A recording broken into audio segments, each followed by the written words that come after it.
setelah Allah Subhanahu wa Ta'ala menciptakan Nabiullah Adam, para malaikat berkomentar sesamanya, la yakhluqu rabbuna ma syaa.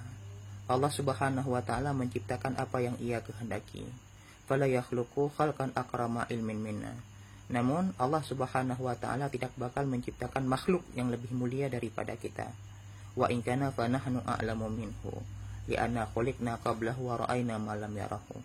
Dan jikapun ada makhluk yang lebih mulia tersebut, tentu kita merupakan makhluk yang paling banyak ilmunya, karena kita lebih dulu diciptakan dan telah melihat banyak hal yang belum makhluk baru itu lihat. Nah, dari sinilah oleh Allah Subhanahu wa Ta'ala mengajarkan Nabiullah Adam ilmu, sebagaimana pada surat Al-Baqarah ayat 31, wa 'allama Adamal asma'a. Allah Subhanahu wa Ta'ala mengajarkan Nabiullah Adam ilmu. Kemudian Allah Subhanahu wa Ta'ala memerintahkan Nabiullah Adam untuk mengajari ilmu tersebut kepada para malaikat, sebagaimana pada ayat 33. Qala ya Adamu ambihum bi asma'ihim. Wahai Adam, ajari olehmu malaikat ilmu tersebut. Nah, kemudian pada ayat 34 Allah Subhanahu wa Ta'ala memberi penghormatan kepada Nabiullah Adam dengan memerintahkan para malaikat sujud kepada Nabiullah Adam. Wa idz qulna lil malaikati isjudu li adama fasajadu. Kemudian pada ayat 35 oleh Allah Subhanahu wa Ta'ala memberikan ganjaran balasan terhadap kontribusi yang telah dilakukan oleh Nabiullah Adam karena telah mengajari malaikat ilmu. Ganjarannya surga Jannatun Naim. Wa qulna ya Adamu uskun anta wa zaujukal jannah. Wahai Adam, masuk olehmu, tempati olehmu surga. Nah, jika diurutkan, pertama-tama yaitu mengaji, kemudian mengajarkannya kepada orang lain, kemudian setelah itu Allah Subhanahu wa Ta'ala pasti memberi penghormatan, dan kemudian di akhirat Allah Subhanahu wa Ta'ala akan memberi surga.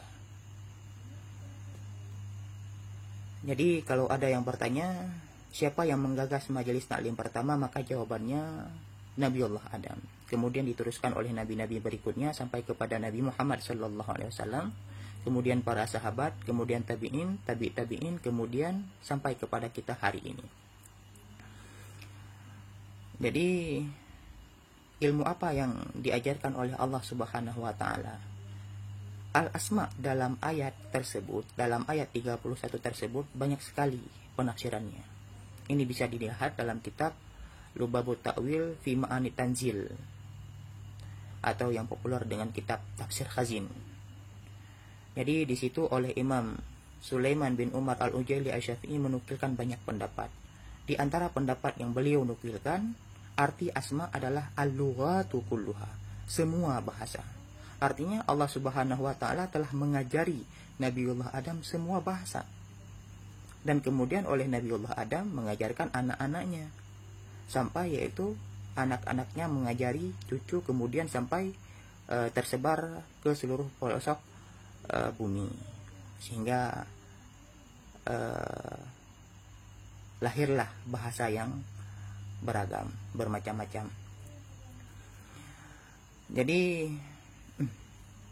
berdasarkan penafsiran tersebut, maka kalau ada yang bertanya kenapa bahasa itu banyak, jawabannya karena Allah Subhanahu wa Ta'ala setelah menciptakan Nabiullah Adam sudah mengajari semua bahasa itu kepada beliau.